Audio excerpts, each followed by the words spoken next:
Hey, you know what it is? It's Bad Idea Radio, keeping it live every day. Welcome back to the big show. I am your host Sumande, live with you on Bad Idea Radio, the baddest internet radio station in the universe. The beauty about Bad Idea Radio is that you can get to listen to us anywhere, all over the world. So just download the application on Play Store if you have an Android device, or visit www.badidearadio.com. For all our iPhone people, we still have something working out for you on Play Store very soon, but for now the option is the website, that is www.badidearadio.com. That's what's up. And remember that you can always share your shout outs. Our number is 0724 665 087. I repeat, 0724 665 087. You can get to text us, call us, WhatsApp us. You can even M-Pesa. What is the problem? And make sure that you also follow us on all our social media handles. On Instagram, we are on as Bad Idea _KE. On TikTok, Bad Idea Radio _KE. On Facebook, the fan page is Bad Idea Radio, and on Twitter, KOT Bad Idea Radio 254. That's what's up. So welcome very much, and today we were talking about the interference of the West in the matters, in African matters, right? When it comes to our politics, when it comes to our leadership, the West has always interfered with matters Africa. So just going back to Winnie Odinga's interview. Winnie Odinga is the daughter to the former Prime Minister Raila Odinga, and she has actually clinched a seat at the East African Legislative Assembly, right? Kulikuwa na venye Kenya Kwanza walikuwa wamepanga kitu pale, Actually, Kenya Kwanza's plan, according to media reports that came out yesterday, is that they were planning to disrupt in the event that Raila Odinga's daughter goes through and Kennedy Musyoka also go through. Remember that Kennedy Musyoka is Kalonzo Musyoka's son, and he has also been nominated to the East African Legislative Assembly post. So just the other day she had an interview, right? And she was talking about how she believes that the West, that the Western nations had turned Africa into a playing field, adding that they had a part in the outcome of the presidential vote. And she actually mentioned that she has interacted with many. She's been on many campaign teams, not just in Kenya. She has been in a campaign, I don't know, a presidential campaign in Rwanda, I don't know, Congo and all these countries, right? So she has been participating in the process of the presidential campaigns. So she claimed that she has experience. This is not the first election that she has actually been involved in. Apart from Kenya, she has done elections elsewhere. So she claimed that the West has always interfered with elections in Africa, and 2022 was not any different in Kenya, right? And just the same thing as Bobby Wine, Robert Kiangului. Hey, that name. Oh my goodness. I mean, so hard to pronounce, but let me just call him Bobby Wine. That is exactly what he said yesterday, right? So just to go on to what Winnie Odinga had said, have you ever worn virtual reality glasses? That is what Kenya is to them. You put it on and you play. Kenya is like a PlayStation to them. And not just Kenya, it is the entire African continent, right? Like we Africa, we Kenya have become a playing ground for the West. Why? Because we are rich in resources, right? And just the other, we were also talking about earlier on how Libya has been a victim of of Western interference. Remember that earlier on I had mentioned that during Gaddafi's rule, he had planned to bring African leaders together and introduce a pan-African currency. That currency was going to unite the whole of Africa, make us have one currency. Si ati tunaenda SA tunapatana na rand, tunakuja Kenya tunapatana na shilling, sijui tunaenda wapi tunapatana na francs. No, it was going to be one currency that was going to unite the whole of us, and this currency was going to be based on the resources that Africa carries, right? So it was discovered in the emails that were released by Hillary Clinton through WikiLeaks. Hey, we like WikiLeaks. Release them now. Tell us. Fill us. Give us some tea. We need to know this tea, right? So according to about 3,000 emails that were released from Hillary Clinton's private server, detailed how NATO was involved in Gaddafi's killing. Yeah, and he in the emails it was details that Gaddafi held, or rather Libya alone held 143 tons of gold and 143 tons of silver, which had an estimated value of about $7 billion, right? So the plan was designated to provide the Francophone African countries an alternative to the French franc. Yeah, that is according to the source in the email, right? So why exactly was the French government especially named in this in this email? So anyway, President Nicolas Sarkozy's decision to commit France to the attack on Libya was according to the following issues that I'm going to mention, right? A desire to gain a greater share of Libya's oil production. Red flag number one. These foreigners always have a motive behind the reason why they are in this in our continent, rather, right? So number one, why Gaddafi was killed was because of the French government under Nicolas Sarkozy, right? They had interest in the Libya oil production. Number two, they wanted to increase influence in North Africa. Yeah. Number three, apart from the oil, it's for them to become dominant in our African field. And number three, right? Improve his internal political situation in France. That is President Nicolas Sarkozy. And then number four was to provide the French military with an opportunity to reassert its position in the world. Yani waoneshe, sisi kama NATO, we are the superpowers. Iko nini, yeah? We were able to deal with this man sacafoniously. Oh my goodness. So anyway, number four was to provide that military. And number five, right, was to address the concerns of his advisors over Gaddafi's long-term plans to supplant France as the dominant power in the Francophone Africa. In short, Gaddafi wanted to silence the French in Africa, in North Africa, right? So the French were having none of it. They were like, aje sasa na huko kuna venye huko mnejana oil na tunaitaka. Tajua ujui, right? So anyway, that is exactly what happened. And apparently Gaddafi and Obama were best friends. But since Obama was now on the west side, making the matters worse, he was making matters worse as a US president. The West broke their friendship. This is what Gaddafi said about his friend wanting him dead. So apparently the former US president, that is Barack Obama, were best friends with Gaddafi, right?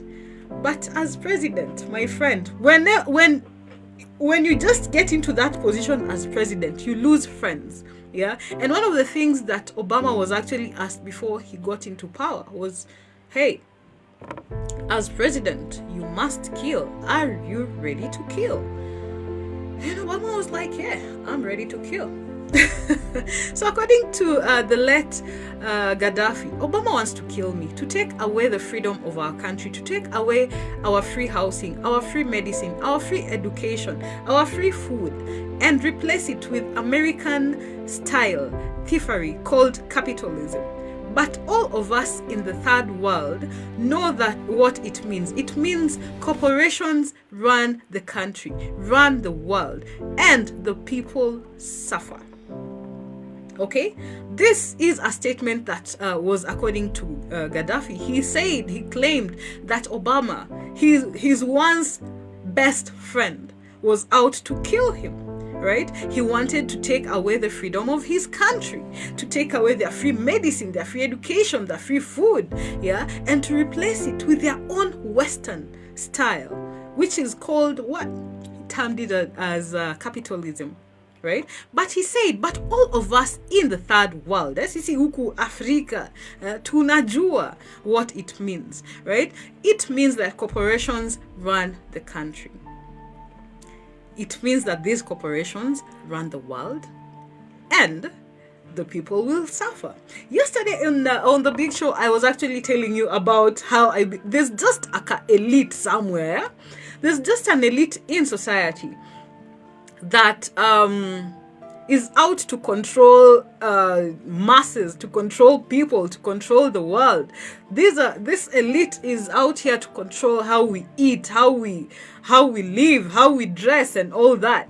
And when people were calling Kanye West crazy about his anti-Semitism remarks, right, against the Jews, actually, if you sit down and listen to Kanye West, he is not crazy. He knows exactly what he is talking about. There's just a certain elite in the world that is just out here to control us. And us here in Africa, the West is that elite. They want to control us in terms of our resources, because they have an interest in the resources that we have in our countries. Yeah, and again, they also want to control us in terms of governance. They want to ensure that they put in place leaders who are going to dance to their tune. They want to put in place leaders who are going to be their puppets. They want to put in place leaders whom they tell, jump.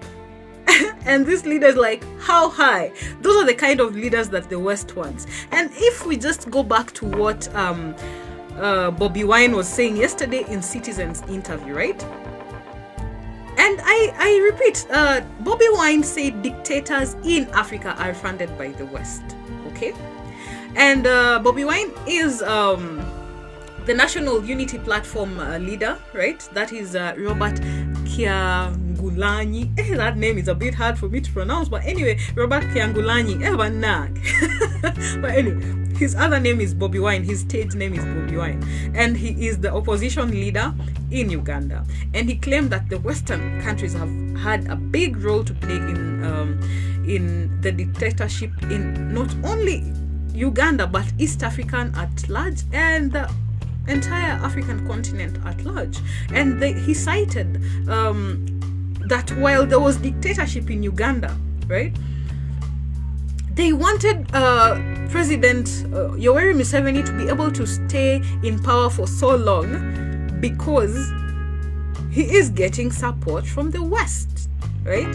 So that is the main reason why Museveni, according to Bobi Wine, has been able to be in power for as long as he has been, because of this support, as alleged by Bobi Wine. And it's just not the political interference, but it's also the economic interference. He mentioned that dictators in Africa are largely funded by the West. He also went on to mention that the West used to fund Idi Amin. They got tired of him. They said, hey, we got your replacement. There is Museveni, 37 years later, still in the same seat. And Bobi Wine said that M7 receives a lot of billions, billions of dollars, not shillings, billions of dollars every year. So this is what aids him to, or rather, implement the West's agenda, right? Wine went on to say that the West should have a role, should have a role in Uganda's politics, and at all if they should have any role, is to cut, right, funding to the country's government. He said that the West should limit the kind of funding they give to Uganda and I guess to Africa, right? And definitely that is not about to happen. Remember, just before elections, the IMF termed Kenya as the worst borrowers, like sisi ata sijui our political state, sijui vindushi. But now they were thereafter saying how we are so bad at borrowing. They were ready with open arms to give us another loan. They're like, hey, mnataka ngapi? Pesa iko. There's money. Yeah. There's money, right? And remember, earlier last week, the CS of Transport, Murkomen, came out with this SGR report saying, oh, sijui we are going to expose the SGR contract. Honey, CS Murkomen just exposed a bit, yeah, just a hint of what is in that contract, because that contract has a non-disclosure clause. Yeah, they cannot disclose the contents of this document. Yeah, we are just being played, and all this is politics. I believe that this is also to divert us from the focusing on the real agendas on the ground. But indeed, the SGR contract was not released in full, right? They cannot and they will not. And actually, Ahmed Nasir, Grand Mula mwenyewe, came out to say, you know what? Hey, Murkomen, wacha zako. That was just part of the contract. There's no way. Yeah. So that contract actually exposed how the West has actually interfered in our country and how we elected leaders who sold us, who sold our souls. Yeah. Because apparently it was about how many 160 billion US dollars that was involved, and this is supposed to be this contract is supposed to last for 20 years. 13 years is for us to clear our debt, and 7-year grace period. That makes it 20, right? So already we had defaulted by 5 years. These people have already charged us a fine of 10M. Na hawacheki 10 million US dollars. Iko nini? Yeah, you guys defaulted. Yeah. So anytime the West comes into Africa, they definitely have an agenda. We don't have the kind of resources they have. We don't have the kind of technology they have. We do not have the kind of research. We haven't invested in research like they have. That is why as much as the West is interfering, there's still some good to it. You know, the Bill and Melinda Gates Foundation has really helped a lot of countries. They have many of these Western organizations have invested in health. They have invested in education and also invested in food and all those other things, which is a good thing for Africa. Yeah, but again, to what cost, right? To what cost? I just mentioned earlier today about Bill Gates akisema venye GMO ni mzuri, right? So they come with goodies but at a cost, right? So these Chinese came with their SGR contract but at a cost, right? Any other project, there's a dam that the UK wants to fund, about 400 and something billion US dollars at a cost, right? Remember that the president mentioned that he plans to build 100 dams. Well, definitely the country doesn't have that kind of money to build 100 dams in 5 years and plant 5 billion trees in those 5 years, right? So definitely you have to source support from the West, and these are some of the things that I actually applaud our former president for. That is the late President Moi. He really tried to avoid the West as much as he could, and I wish that we can see an Africa or a Kenya which embraces such qualities in leadership, right? Just the other day, yeah, juzi tu pale Ethiopia, people demonstrated. They're like, what you mean? The West are just all over the place in our business. You're all over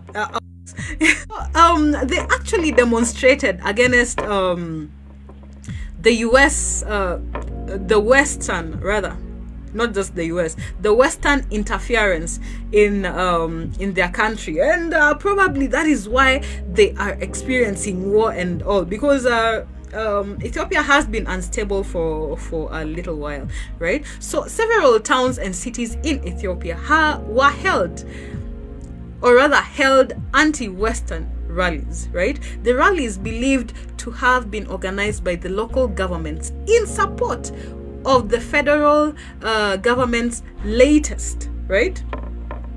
In the federal government's latest moves, to offensive in the ongoing war in the Tigray region. Remember that Tigray region has been unstable for a while, and our former president, that is Uhuru Kenyatta, is at the helm, holding the peace talks and ensuring that there's peace prevailing in Ethiopia, which is a good thing. And we like it that he actually also went to Congo. Kudos to the former president for driving the peace initiative, not only in the country but in other countries. That is very good. So the local government and other supporters attracted hundreds of people across the country. One rally goer in Ethiopia, in Addis Ababa, said, "What I want to convey to the West is that we want peace and love. We don't want anyone to die. All our people, are our people. We do not need anyone's interference. We can manage our country with our own sovereignty." Okay? That is a statement from a citizen from Tigray region in Ethiopia. Like, they don't want any more interference from the West. They are tired. They just want peace and love, because they believe that this Tigray war that is going on in Ethiopia is as a result of Western interference. And I totally believe it. Yeah. Remember that when the colonial person came, divide and rule was the only way that he was going to actually get whatever he got, and it's still at play even today. So we must be vigilant as Africans. We must be vigilant as Kenyans. What kind of leaders are we electing? Are these leaders out here to finish us, or are these leaders out here to see us grow? Guys, that is the big show for you. I am your host, Sue Monday, live on Bad Idea Radio, and we will be taking a short break. And after the short break, I still have more to discuss about the African interference. We must shun this. We must refuse. We must rebuke. Shindwe pepo mbaya. Right? If it's anything that is going to do us good, fine, bring it on. But interfering, taking our resources, all in the name of, we'll give you loans. We are going to invest in education and health. My goodness, it's high time that Africa invests, maximizes on their resources, invests on research. Let us do our own things and leave these people alone. This is Bad Idea Radio, guys. We'll be back after the short break. Hey, you know what it is? It's Bad Idea Radio, keeping it live every day.